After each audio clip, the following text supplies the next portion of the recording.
Korea is the only economic powerhouse in the world that has overcome the middle income trap. Korea is chosen as a country that leapt from an underdeveloped country to a developed country after World War II. The World Bank analyzed that Korea is a global example of overcoming the middle income trap and leaping forward as a developed country.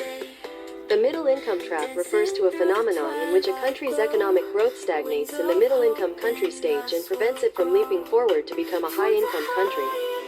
Countries that fall into the middle income trap grow rapidly in the initial economic growth stage, but after reaching a certain level, the growth rate slows or stops. The failure of underdeveloped or developing countries to achieve economic development is divided into cases where they fall into the middle income trap, and cases where they are blocked by the glass ceiling.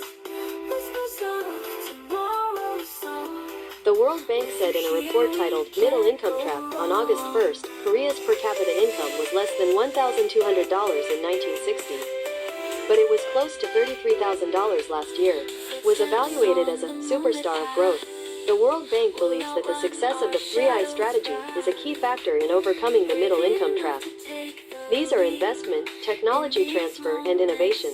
To realize this, the government's various support policies, such as expansion of financial markets and education investment, and the entrepreneurship spirit of private companies are believed to have played an important role.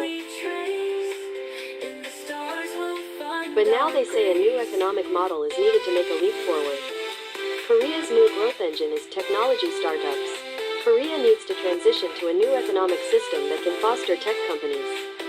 It is necessary to readjust the dynamics of converting the growth energy concentrated around existing large corporations into technology-based innovative companies. And because large corporations account for too much of the economy, a favorable environment for nurturing startups must be created. In particular, we advise that improvements should be made in all areas, including finance, law, and culture. The middle income trap occurs when a country achieves some degree of economic growth due to favorable internal and external environments, but loses its inherent growth engine. If one is to look for the cause, it is internal factors of the country in question. There are limits to sustainable growth due to widespread corruption and opacity in politics, economy, and society. Without being able to restructure to enable growth to the next level. This includes several Southeast Asian and South American countries. On the other hand, there are countries that have difficulty growing due to the glass ceiling that exists in the international community. China is a representative example. Western developed countries, which are trying to keep China's rise in check, are doing what is called kicking down the ladder. Developed countries strategically maintain their vested interests in the developing countries that are catching up and use the international order to resist the catch-up. In a broad sense, this includes the foreign exchange crisis that struck Asia in the late 1990s and the ongoing strategic competition with China.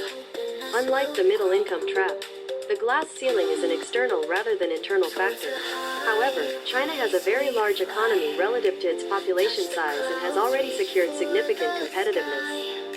Western developed countries are keeping it in check through a single force, but although it is possible to slow down the growth rate, it is not easy to stop the growth itself. The World Bank proposed the 3I strategy, which states that investment, technology introduction, and innovation are all necessary to overcome the middle income trap. Initially, in the low-income country stage, growth, investment equals 1I, begins through investment promotion, but after the middle-income country stage, growth through investment expansion alone faces limitations. Productivity improvement, investment plus technology introduction equals 2I, is necessary through the introduction of overseas technology. And what drives economic growth is ultimately the change brought about by the aspirations and leadership of entrepreneurs.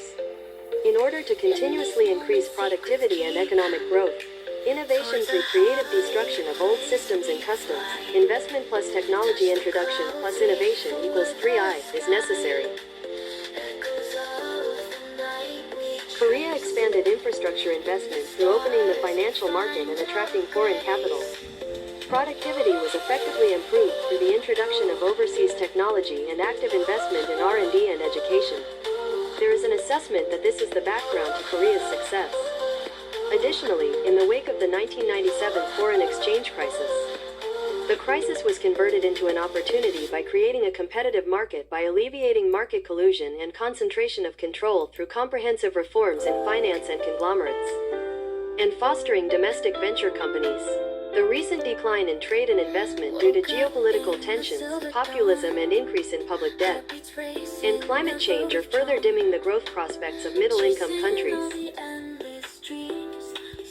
In order for the 3I strategy to work, middle-income governments must regulate and establish systems to prevent existing social elites and dominant corporations from interfering with the efficient allocation of resources. In addition, capital must be introduced through market opening, etc. In addition to strengthening advanced technology development capabilities, labor productivity must be improved by increasing women's participation in the labor market. Next, we must move away from overprotecting small and medium-sized businesses or vilifying large corporations and foster highly productive companies. We must build a social foundation for innovation, including enhancing economic and social mobility by strengthening human investment in building an education system.